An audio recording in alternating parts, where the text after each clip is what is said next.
ಮಳೆಗಾಲದಲ್ಲಂತೂ ನಮಗೆ ಗೋಳಿ ಸೊಪ್ಪು ತುಂಬ ಚೆನ್ನಾಗಿ ಸಿಗುತ್ತೆ. ತೋಟಗಳಲ್ಲಿ ಮತ್ತು ನಮ್ಮ ಹಿತ್ತಲಲ್ಲಿ ಎಲ್ಲ ನಾವು ಇದನ್ನು ಚೆನ್ನಾಗಿ ಬೆಳ್ಕೊಳ್ಬೋದು. ಪಾಟಲ್ಲಿ ಕೂಡ ಇದನ್ನು ನಾವು ಬೆಳಿಬೋದು. ಇದಕ್ಕೆ ನೆಲಬಸಳೆ, ಮುಂಬೈ ಬಸಳೆ ಅಂತೆಲ್ಲ ಕರೀತಾರೆ. ಮತ್ತು ನಾನು ನೋಡಿ ಒಂದು 2-3 ಹಿಡಿ ಆಗುವಷ್ಟು ಈಗ ಫ್ರೆಶ್ ಆಗಿ ಗೋಳಿ ಸೊಪ್ಪನ್ನು ಕೊಯ್ಕೊಂಡು ಬಂದಿದ್ದೀನಿ. ಇದನ್ನು ಈಗ ಚೆನ್ನಾಗಿ ಎಲೆ ಎಲ್ಲ ಚೆಕ್ ಮಾಡಿಕೊಂಡು ತೊಳೆದು ರೆಡಿ ಮಾಡ್ಕೊಳ್ಬೇಕು. ಯಾಕೆಂದರೆ ಮಳೆಗಾಲದಲ್ಲಿ ಕೆಲವೊಂದು ಸರಿ ಇದ್ರ ಎಲೆ ಕೆಳಗಡೆಗೆಲ್ಲ ನಾವೇನು ಹೇಳ್ತೀವಿ ಶಂಕದ ಹುಳು, ಇಸ್ಕು ಇದೆಲ್ಲ ಇರುತ್ತೆ ಅಲ್ವಾ. ಸೊ ನೋಡಿಕೊಂಡು ನಾವು ಚೆನ್ನಾಗಿ ಚೆಕ್ ಮಾಡಿಕೊಂಡು ಯೂಸ್ ಮಾಡೋದು ತುಂಬಾ ಒಳ್ಳೆಯದು. ಹಾಗೆ ಇದನ್ನೆಲ್ಲ ತೊಗೊಂಡ್ಬಿಟ್ಟು ಚೆನ್ನಾಗಿ ತೊಳ್ಕೊಂಡು ಉಪ್ಪು ನೀರಲ್ಲಿ ಕೂಡ 1-2 ನಿಮಿಷ ಇಟ್ಬಿಟ್ಟು ಆಮೇಲೆ ತೊಳೆದು ಈಗ ಒಂದಿಷ್ಟು ತೊಗೊಂಡು ಈ ರೀತಿ ಚಿಕ್ಕ ಚಿಕ್ಕದಾಗಿ ಕಟ್ ಮಾಡ್ಕೊಳ್ತಾ ಇದ್ದೀನಿ. ತುಂಬಾ ಏನು ಚಿಕ್ಕದೇ ಹೆಚ್ಚಬೇಕಂತಿಲ್ಲ, ಮಾಮೂಲಾಗಿ ಈ ರೀತಿ ಫೋಲ್ಡ್ ಮಾಡಿಕೊಂಡು ನಾನು ಹೆಚ್ಚಿ ರೆಡಿ ಮಾಡ್ಕೊಳ್ತಾ ಇದ್ದೀನಿ.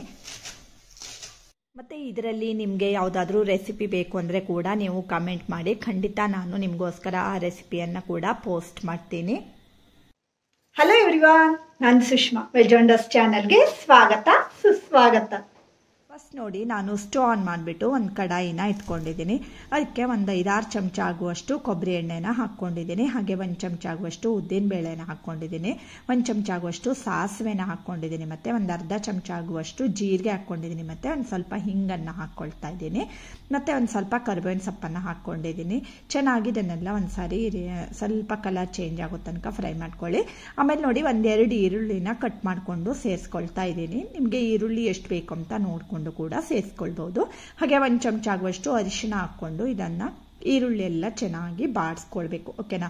ಅದು ಸಿಮ್ಮಲ್ಲಿ ಇಟ್ಬಿಡಿ, ಈರುಳ್ಳಿ ಬೆಂದ್ಕೊಳ್ತಾ ಇರುತ್ತೆ. ಆಗಲೇ ನಾನು ಒಂದು ಕುಟಾಣಿಗೆ 10-12 ಬೆಳ್ಳುಳ್ಳಿ ಮತ್ತು ಒಂದು ಚಿಕ್ಕದಾಗಿರುವಂಥ ಸೂಜಿ ಮೆಣಸು ಅಂತ ಬರುತ್ತೆ ಅಲ್ವಾ, ಅದನ್ನು ಹಾಕ್ಕೊಳ್ತಾ ಇದ್ದೀನಿ. ಚೆನ್ನಾಗಿ ಜಜ್ಜಿ ಇದನ್ನು ರೆಡಿ ಮಾಡ್ಕೊಳ್ಬೇಕು.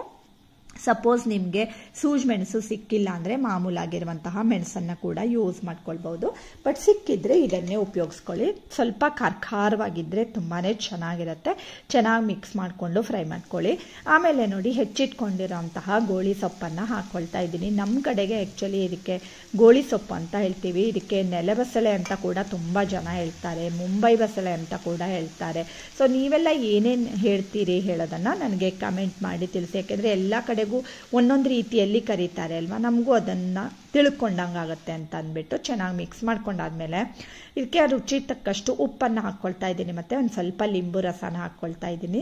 ಚೆನ್ನಾಗಿ ಮಿಕ್ಸ್ ಮಾಡ್ಕೊಳ್ಳಿ. ಇಷ್ಟೇ ಮಾಡಿದರೆ ಆಗಿಲ್ಲ ಫ್ರೆಂಡ್ಸ್, ಲಾಸ್ಟ್ವರೆಗೂ ನೋಡಿಕೊಂಡ್ರೆ ನೀವು ಪರ್ಫೆಕ್ಟ್ ಆಗಿರುವಂತಹ ಕರ್ಕಲಿನ ಮಾಡ್ಕೊಳ್ಬೋದು. ಆಮೇಲೆ ಮುಚ್ಚಳನ ಮುಚ್ಚಿಟ್ಬಿಟ್ಟು 1-2 ನಿಮಿಷ ಸಿಮ್ಮಲ್ಲಿಡಿ. ಆಮೇಲೆ ಮಧ್ಯ ಮಧ್ಯ ಒಂದು ಸಾರಿ ಈ ರೀತಿ ಚೆನ್ನಾಗಿ ಮಿಕ್ಸ್ ಮಾಡಿಕೊಂಡು ನೀರೆಲ್ಲ ಆರೋಗಿದೆಯಾ ಈ ಥರ ಎಲ್ಲ ನೋಡ್ಕೊಳ್ಳಿ. ಮತ್ತು ಸೌಟಿಂದ ಒಂದು ಸ್ವಲ್ಪ ಈ ರೀತಿ ಇದನ್ನು ಅರಿಬೇಕಾಗತ್ತೆ.